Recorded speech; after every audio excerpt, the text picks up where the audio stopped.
Welcome all children of the Underhive. Today I'm going to talk about these two guys. So obviously I have purchased this because I have it in my hot little hands. These guys are pretty nice, especially if you are considering Goliath for some hangers on. So both of which are in a House of Chains book, which is the Goliath book, if you didn't know, if you're fairly new into Goliath. Not only are there two really nice looking miniatures, I just think that it looks pretty cool. So you've got some guy with some kind of respirator, and I was presuming an oxygen supply, but that could be anything because it's Necromunda. And then you have another guy that has a bionic arm which has a electro shock whip at the end of it. Both just absolute cracking miniatures, and I'll open them up and show them in great detail. Yes, I have bought this from Warhammer World, Forge World itself, for a cracking £28.50p. Yep, I'm not going to comment on that. But I have noticed two models, one base. So, lucky me. I don't know what was going on there. Maybe there's a base behind the other base. Nope, it's just the one base. So I really didn't check out this box before taking it off the shelf. That was my own fault. I'm sure if I went up to the counter, they would have supplied me with another base or something.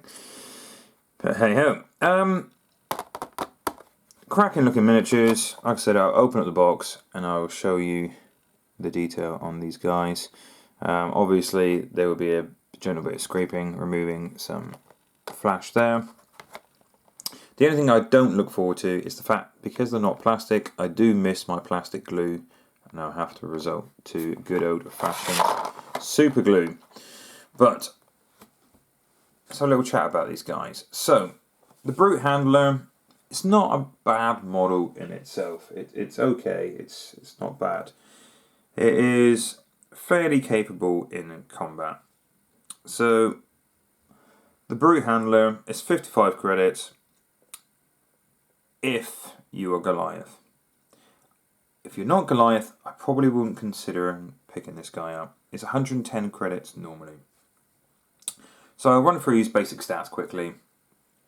Movement 4, weapon skill 4, ballistics of 5, strength of 3, toughness of 4, which is quite nice, and it's Goliath, so of course he's going to be a little bit tougher, right?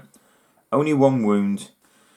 1 initiative, 4+ initiative, that would have been amazing, wouldn't it? 1 attack, 7 leadership, 6 cool, 8 will, and 8 intelligence. So, the reason you pick this guy up is not necessarily the shock whip, although a shock whip is pretty damn tasty. So basically it's the same as the Escher shock whip. Surprise, surprise. Nice bit of versatility, because Goliath really don't have much versatile weapons in my experience. Not out the gate anyway, certainly not standard. So that's okay, and with a weapon skill of 4 up, it's okay. But you're not going to be using him in combat, even though he has got the Iron Jaw skill, so it makes him more survivable if he is in melee. But the reason you would take this guy is purely because he does training. A gang with a Brute Handler can train their brutes between games, providing that the brute is not in recovery. A controlling player can make a will check for any of their brutes using their brute's unmodified will. If the check is failed, the brute gains D3 experience. If the check is passed, the brute provides 2 willful and the training does not work. A Brute Handler can only train 1 brute at any time. In addition, if a standing and active Brute Handler is on the battlefield and within 3 of a friendly brute, the brute gains Nerves of Steel and can re-roll any leadership, cool, willpower or intelligence checks as required to make. Now, generally speaking, if you're going to use this guy with your Zerker, you probably want the Zerker to have Nerves of Steel anyway. So you probably won't be giving it to this guy. But if you're using it on, let's say, an Ambot, which I probably will be, that Ambot now has Nerves of Steel. But you've got to rely on that guy being near him. So he's got to be within 3 inches to get that. Now they'd have the same kind of movement, so that's not going to be a problem. But someone could just ping off a single wound in this guy and he's gone. But the fact that he makes a brute gain D3 experience in between games is pretty nice. And they're going to probably fail their will check, so they're gaining extra experience. So for 55 credits, I ask you, is there anything finer than gaining experience off and on the table? I don't know. He's a pretty nice looking model. I really do rate him. I think with his gut hanging out, it's really got my COVID body going on. And I was half tempted to double him up as a murder cyborg, because he has got like a chubby Terminator, Arnie styly head going on there, with some metal plate exposing. Maybe he's got a completely metal skull. I don't know. But I just think that is pretty cool. I do like that. So let's say you bought your Ambot, and then you got this guy. He's leveling up in between games. The reason I wouldn't use it on a Zerker is I just really don't rate the Zerker much over the Stimmer. Similar credits, you know. One's got loads of attacks, one's got higher strength. I don't think you really need to be wounding on 2s. But there are ways to get your Stimmer to be wounding on 2s later on. Anyway, I don't know. And a lot of people out there are complaining that the guy's got a bit of a derpy face, but it's not a bad model. But the reason I bought this box is the Chem dealer, which is a bit of a weird way to go if you think about it with Goliath, because you're all about the strength normally, but the Goliaths do love their chems. They don't make the chems, they're not intelligent enough to do that, so you're leaving that with the Escher. But the Chem dealer, if you're playing Goliaths, is 25 credits. If you're playing any other faction, it's 50 credits. Movement 5, weapon skill 4, ballistic skill 4. You're not going to be using this guy in combat, really.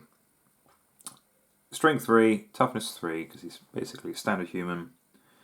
Wounds are 1. Initiative of 4. 1 attack.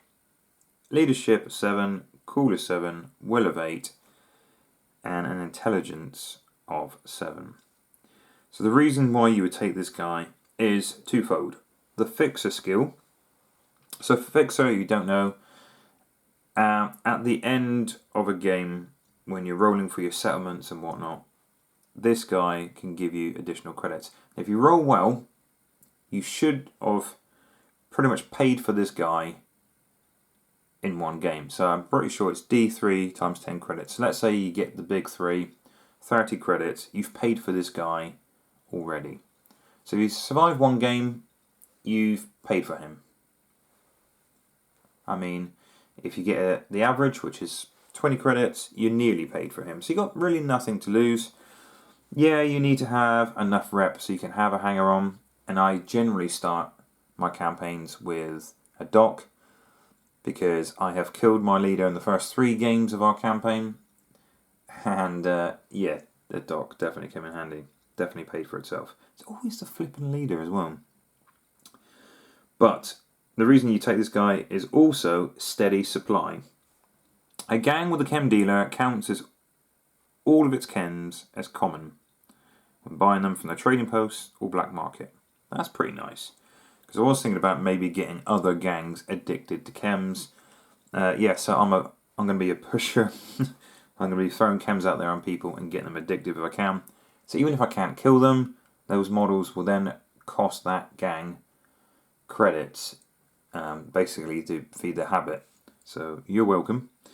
But in a pinch, they can also acquire chems in the pre-sequence of a game. This allows the gang to buy a single dose of any chem or item containing chems, such as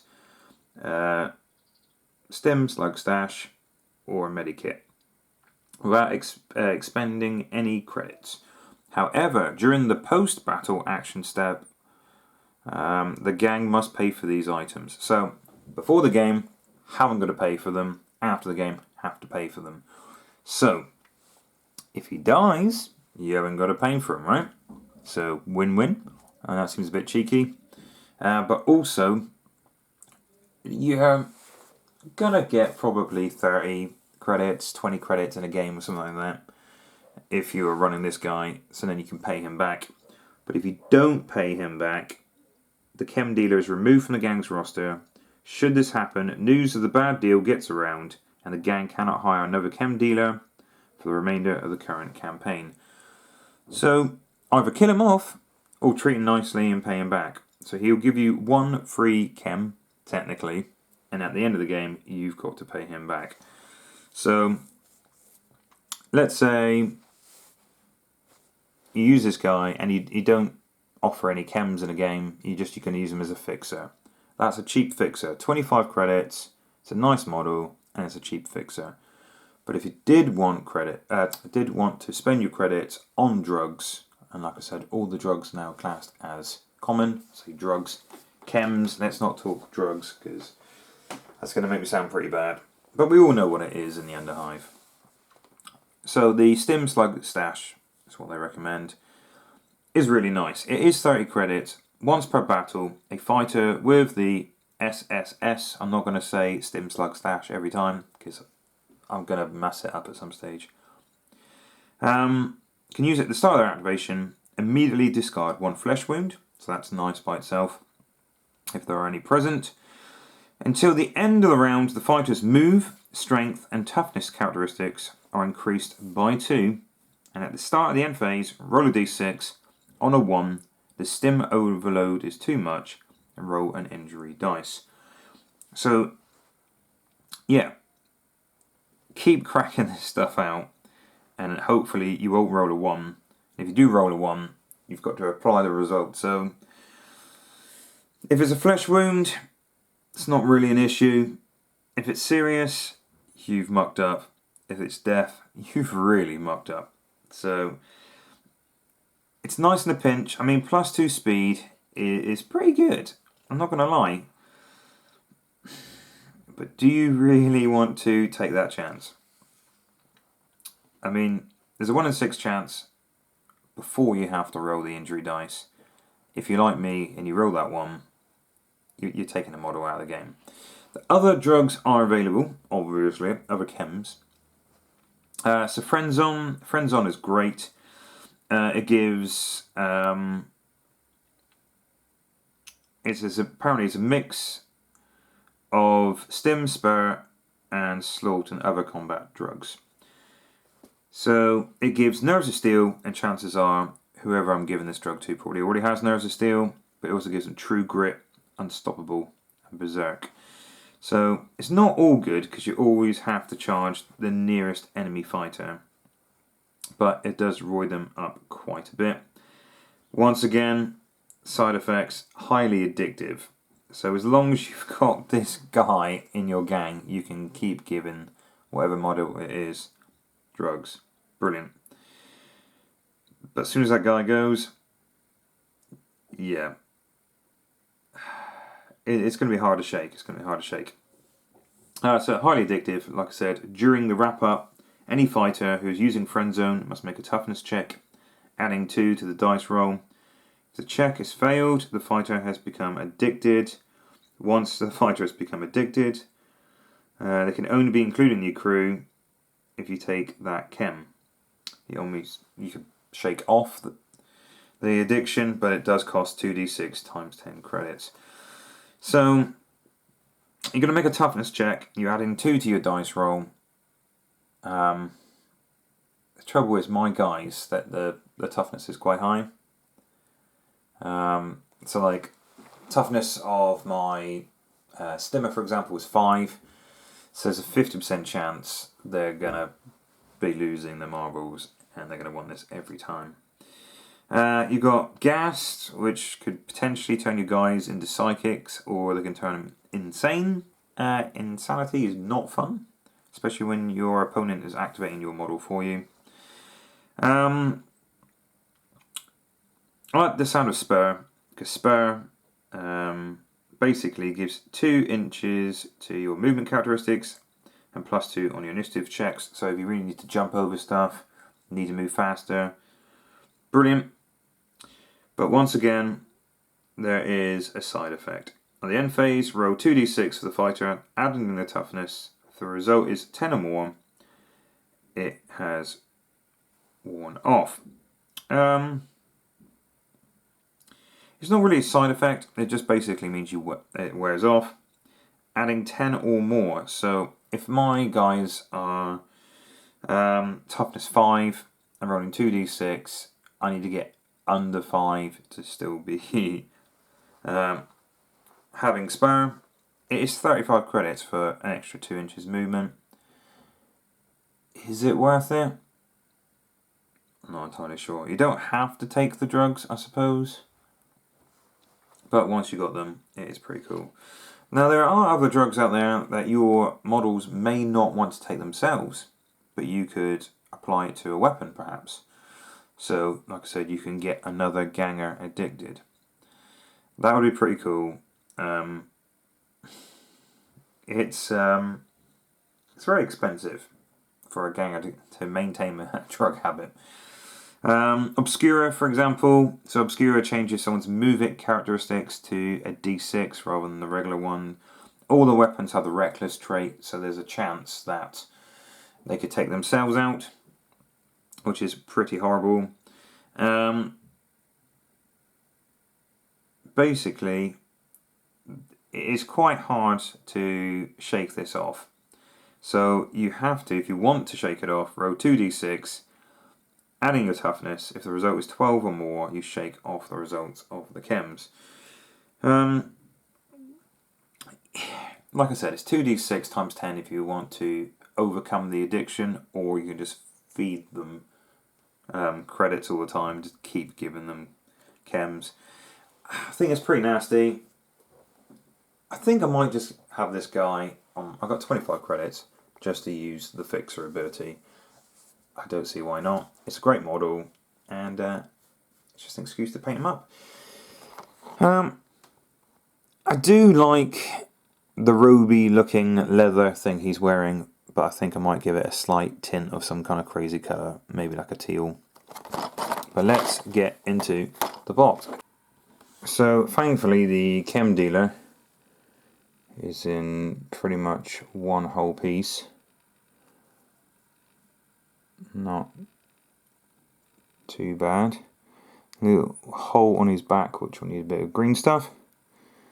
But at least he's in one piece, pretty much, apart from his little mask there. The brute handler, who is in a few pieces. So that's the main part. Of course, we have the bionic leg,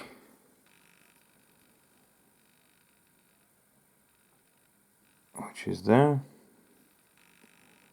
A manacle there. The bionic arm, or the top part of it, which looks pretty wicked. The level of detail is great with Forge World, I'm not going to deny.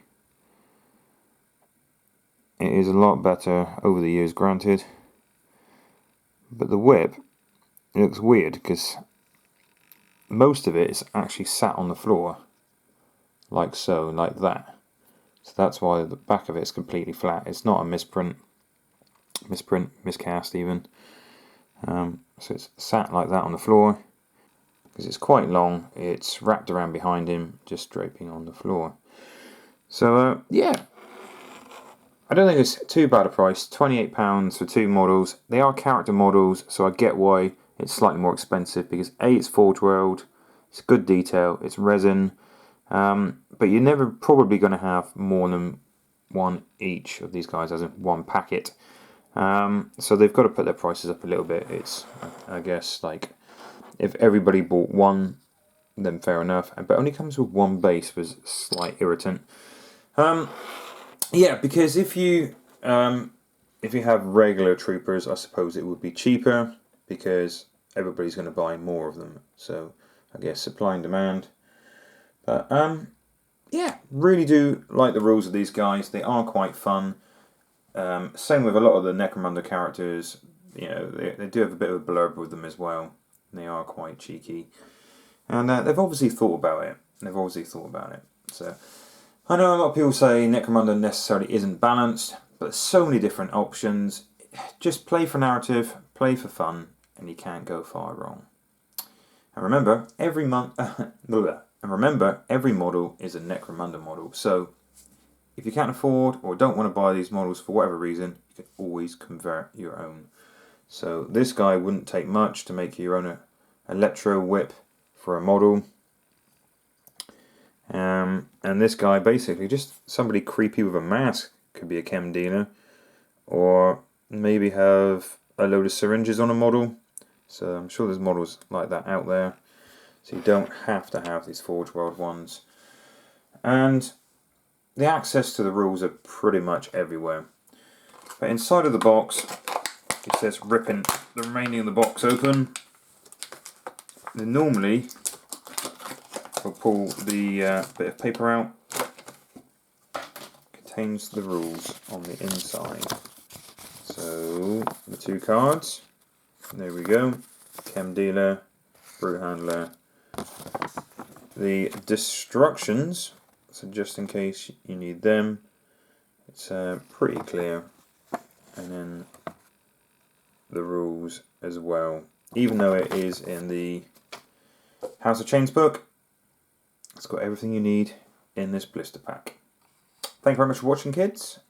Catch you in the next video.